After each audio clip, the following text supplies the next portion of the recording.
be always on the side of the people, because that is the right thing that I'm supposed to do as a leader.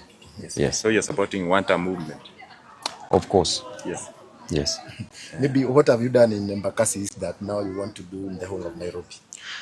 In Embakasi East, we call it Embakasi East Republic. In the Republic of Embakasi East, a lot has happened. We've done so many roads in Embakasi East, so many tarmac roads, and also maram roads have been done there. We've constructed schools in Embakasi East. We've renovated almost all schools in Embakasi East constituency. We've bought buses in all schools in Embakasi East constituency. We provided water. There's the northern water tunnel. The main host, the water reservoir, is at Embakasi East constituency. We've done a total of over 30 boreholes in Embakasi East constituency. We've done high masts. We've promoted businesses for youth. We initiated the program of the table banking, and our women can take loans from various groups and do businesses. And above all, in Embakasi East constituency, we embrace God. So I'm the one who's been ranked as the best member of parliament for 2 consecutive years, yet we're in opposition. Yes. Okay. At the time, there was a rumor in newspapers that BABU and other young parliamentarians are forming a party. Maybe you can clear beyond that or something like that. I think, my brother, that is tomorrow's problem. Today's problem as a member of parliament is to work for the people of Embakasi East constituency and to ensure that Nairobians also get services. When that time comes, we will communicate our position. But maybe you can touch about your friend Gideon Nyoro. Most of the time we see you been taking photographs together. Nyoro is up to something? Nyoro is a great leader. He was ranked the 2nd best member of parliament. I was ranked the best member of parliament, which means that he's working, he's doing a great work, he's an intelligent leader. There are also other intelligent leaders and leaders who are also working hard, who are delivering. Above all, we are youthful leaders, and we need to see how we can support each other. And then we also have future ambitions that must just happen. Yes, one day we are going to lead this nation, we are going to rule this nation. So siku moja mtakuja mkojoe State House.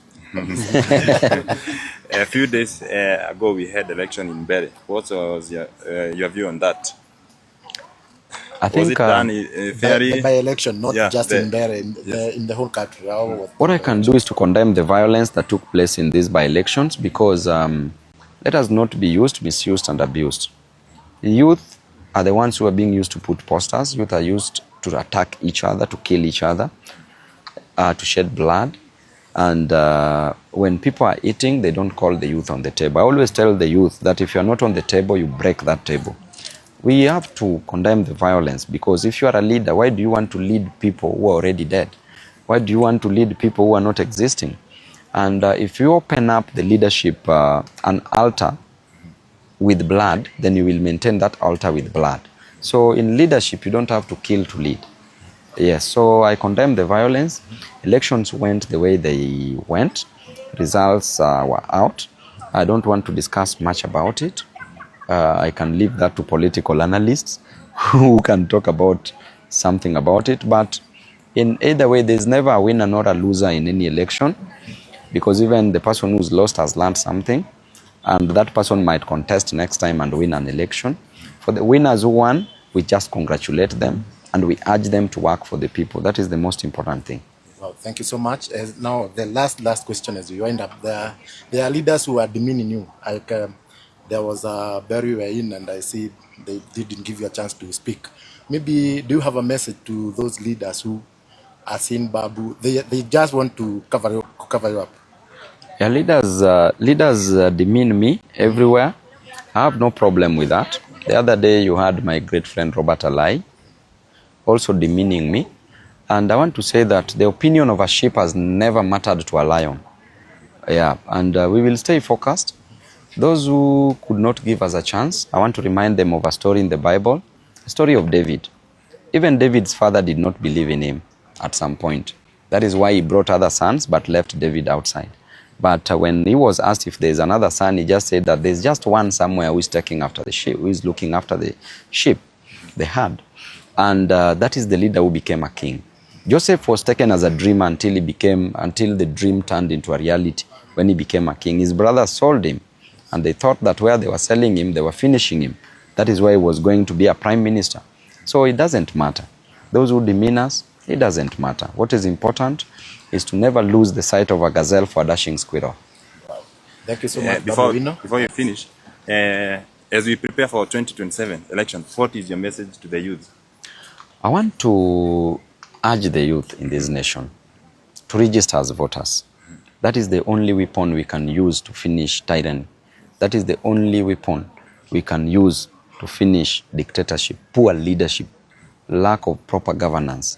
Register as voters. Let us not just communicate, talk, but let us go, let us do, let us act, let us register as voters, and let us ensure that we disappoint bad leaders and appoint great leaders. And lastly, to the online drivers, the Uber drivers, I know what you're going through. I know that you are really suffering. You don't even sleep. Why? Because you have taken you've taken these cars on loan. You pay loans. You service these loans. At the same time, you want money for fees for your kids, money for food, money for rent. At the same time, you are being taxed heavily by the online apps, the online providers. Uber, Bolt, charging 18% is too exorbitant.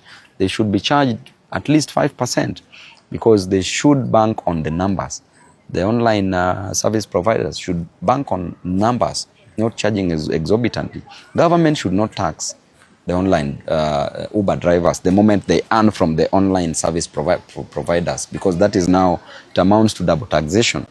Okay? So Uber people, I feel you so much. I'm always with you. We will fight together.